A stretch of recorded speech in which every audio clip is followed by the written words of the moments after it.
grade English ရဲ့ NC passage ကိုဘယ်လိုဖြေရမလဲဆိုတာကိုပြောပြမှာဖြစ်ပါတယ်။ဒါပေမဲ့ NC passage ကိုဘယ်လိုဖြေမလဲဆိုတဲ့အပြင်initial စဉ်းစားဖို့နောက်ပြီးတော့ C passage မှာ quality ကိုစဉ်းစားဖို့ဒါတွေပါအကုန်ပါသွားမှာဖြစ်ပါတယ်။အခုပထမဆုံးပြောချင်တာက NC passage ဆိုတော့ကိုယ်နဲ့မရင်းနှီးသေးတဲ့စလုံးတွေပါမယ်။ကိုယ်နဲ့မသိတဲ့စလုံးတွေပါမယ်။အဲ့ဒီတွေဒီစဉ်းစားဖို့စဉ်းစားနေဘယ်လိုစဉ်းစားမလဲ။ဒီ passage တွေမှာရှိတဲ့စလုံးတွေကိုအခြေခံပြီးတော့ပထမဆုံးဖြေရမှာလားsimilar meaning ပေါ့အဓိပ္ပာယ်တူတဲ့ meaning ရှာရမယ်question number A မှာ question number 6ရဲ့ A မှာပေါ့နော်သူပေးထားတဲ့ဩဟာရလေးတွေကိုဒီစာပိုင်းထဲမှာပေးထားတဲ့ bold face နဲ့တူတာကိုရှာရမယ်အဲ့လိုတူတာကိုရှာပြီးတော့မှအဓိပ္ပာယ်တူတာကိုနောက်ကနေတွဲပြီးတော့ထည့်ပေးရမှာ bold face က6လုံးပေးထားမယ်column က5ခုရှိမယ်အဓိပ္ပာယ်တူတာကိုစဉ်းစားတဲ့အခါကြာရင်ဘယ်မှာအခြေခံလဲဆိုတော့ဒီပေးထားတဲ့စကားလုံးရဲ့အမျိုးအစားတွေကိုသိဖို့လိုတယ်အဲ့ဒီစကားလုံးမျိုးစားတွေကဒါငယ်လေးတွေသင်ထားပြီးသားပါ8 parts of speech ခေါ်တဲ့စကားလုံးရှင်းမျိုးအဲ့ဒီစကားလုံးရှင်းမျိုးပေါ်မှာအခြေခံစဉ်းစားတယ်အဲ့ဒီစကားလုံးရှင်းမျိုးကအကုန်သိပြီးသားဖြစ်တဲ့ noun pronoun verb adverb နောက်ပြီးတော့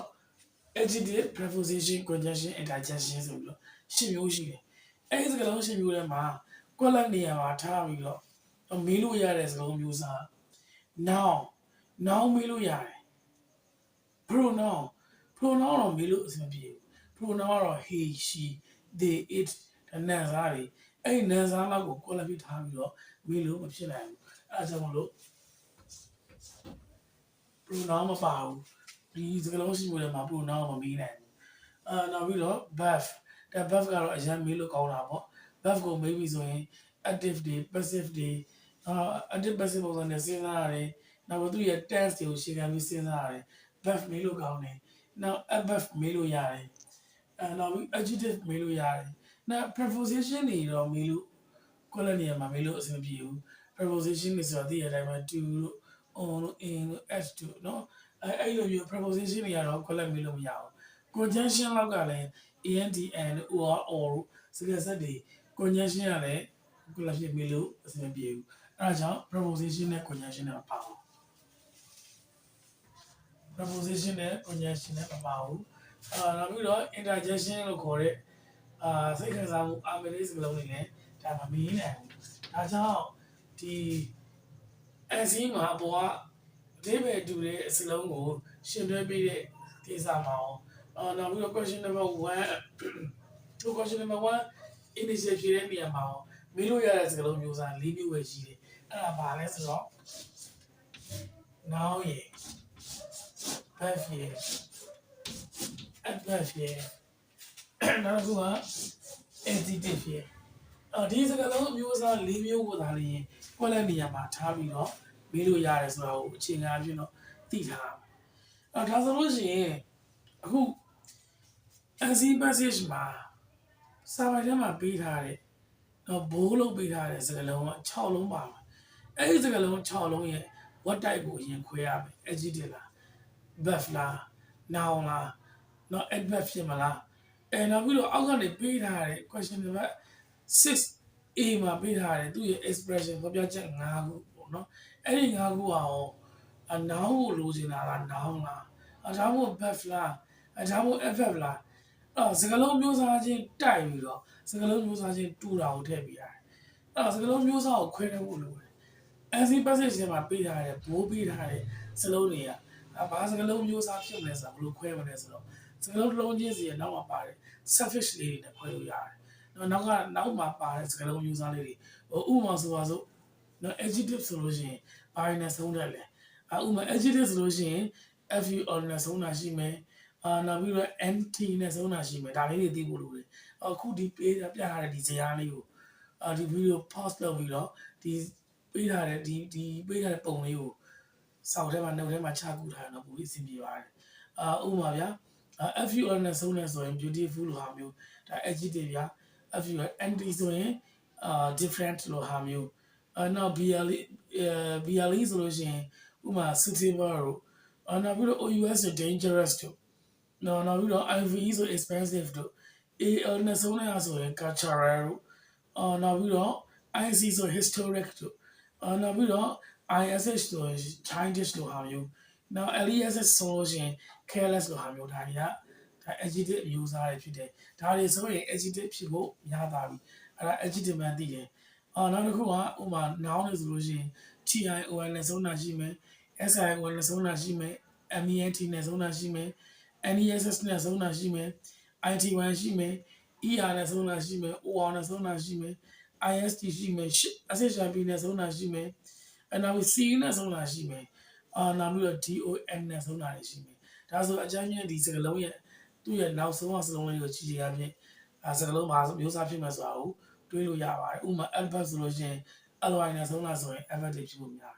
တယ်ဒါပေမဲ့ ly နဲ့ဆုံးတိုင်းတော့မဟုတ်ဘူးဥပမာ friendly လို့ဟာမျိုး lonely လို့ဟာမျိုးဆိုတော့ဒါတွေက alphabet မဟုတ်ဒါတွေက adjective တွေဖြစ်တယ်ဒါတော့သတိထားဖို့လိုတယ်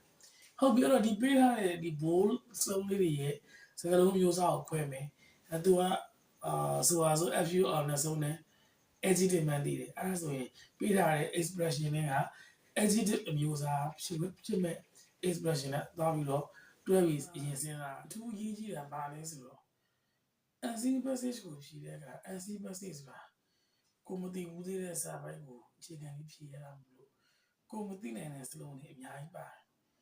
ယ်ဒီ NC passage ကိုဖြည့်တဲ့အခါစာပွဲကြရင်အခြေကိုလည်းလောက်အောင်မြန်မြန်လည်းစဉ်းစားလို့ရအောင်ဘယ်တော့မှစာပိုင်းကိုအရင်စမဖတ်ပါနဲ့ဒီမသိတဲ့စာပိုင်းကြီးကိုစေစင်းရဲခံပြီးတော့မသိတဲ့စလုံးတွေကိုအစိုးကြီးအသေးပဲရှာဖွေတာမျိုးစဉ်းစားတာမျိုးမလုပ်ပါနဲ့စာပိုင်းကိုမဖတ်ဘဲကြော်လိုက်ပါစာပိုင်းကိုမဖတ်ဘဲနဲ့မေခွန်းတွေကိုအရင်ဆုံးနားလည်အောင်ဖတ်ပါအဲ့တော့ဒီအချက်ကအရေးကြီးပါတယ်စာပိုင်းကိုမဖတ်ဘဲကြော်လိုက်ပါမေခွန်းတွေကိုအရင်ဖတ်ပါလို့ပြောကြပါတယ်ကဲအခုနမူနာ2024ခုနှစ်မေခွန်းဟောင်းတွေကတပုတ်ကိုတူတူစဉ်းစားကြည့်အောင်မေခွန်းကိုပဲအရင်ကြည့်ပါမယ်Number 1 မှာ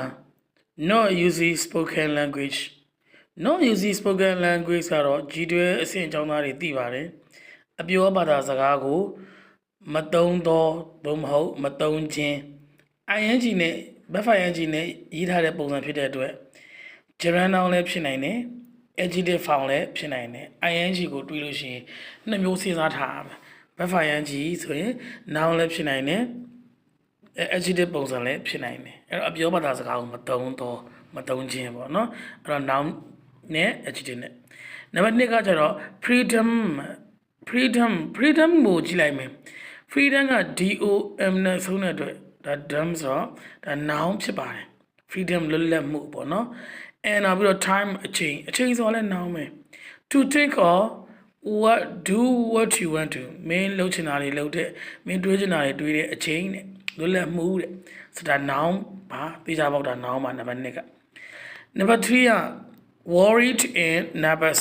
worried ed ပါ worried ကစိတ်ခံစားမှုမလို့ဒါ adjective ဖြစ်ဖို့များပါတယ်เนาะဆိုရင်ပူပန်တော့လို့ဒီပဲရမယ်အဲနောက်ပြီးတော့ nervous OUS နဲ့ဆုံးတယ်သိကြပေါက်တာ adjective ပါအဲ့တော့ကြောက်ရွံ့ဆိုရင်ပူပန်တော့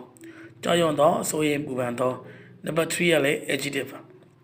now number 4 moving your hand backwards and forwards on the surface of something why impressive family moving your hand မင်းရဲ့လက်ကိုရွေရှာခြင်း backwards and forward ရှင်းနဲ့နောက်နဲ့ on the surface မျက်နှာပြင်ပေါ် of something တစ်စုံတစ်ခုရဲ့မျက်နှာပြင်ပေါ် why impressive family အားတင်းတင်းနဲ့ဖိပြီးတော့လက်ကိုရှင်းနောက်ရွှေ့တယ်တော့ moving ဆိုတော့ခုနကပြောသလို verb ing ဖြစ်တဲ့အတွက် gerund noun လည်းဖြစ်နိုင်တယ်သို့မဟုတ် adjective လည်းဖြစ်နိုင်တယ်နှစ်မျိုးခေါင်းထဲမှာထည့်ထားမယ်သေချာတာတစ်ခုကတော့လက်ကိုလှုပ်ရှားခြင်းဆိုတော့ noun ဖြစ်ဖို့တော့များပါတယ်နောက် number 5က the beliefs article သေးပါနေမှာတော့နောက်က belief မှာလည်း s ပါနေတယ်ဒါ noun မှာ the belief ဆိုတာယုံကြည်မှုများ custom ဆိုတာရိုးရာ delay များအစရှိသည့်ဖြင့်ဒါ noun မှာဒါ number 5အတိအကျပေါ့ noun ဖြစ်ပါတယ် of a particular society or group ဒါလူအဖွဲ့အစည်းတစ်ခုရဲ့သူ့ရဲ့ယုံကြည်မှုတွေသူ့ရဲ့ delay ထုံးစံများဆိုတော့ဒါ noun ပါ number 5အတိအကျပေါ့ noun ဖြစ်တယ်ဒါကြောင့်1က adjective နဲ့ noun 2က noun 3က adjective 4ကnoun ဖြစ်ဖို့များပါတယ်5ကလည်း noun ပါကဲဒါကိုသူပေးထားတဲ့ expression တွေကိုဖတ်လိုက်တာပါစာပိုင်ထဲမှာပေးထားတဲ့ ဘိုးလက်တာတွေကိုကြည့်ပြီးတော့အဖြေကဘာဖြစ်နိုင်မလဲဆိုတာကိုစဉ်းစားပါမယ်တစ်ပိုက်လုံးဖတ်စရာမလိုပါဘူးမိနစ်အပိုင်းခြားရဒီဗီဒီယိုကိုဒီမှာပဲရက်လိုက်ပါမယ်ဒုတိယပိုင်းမှာဆက်ပြီးတော့ကြည့်ရှုပေးဖို့ဖိတ်ခေါ်ပါတယ်အားလုံးကိုကျေးဇူးတင်ပါတယ်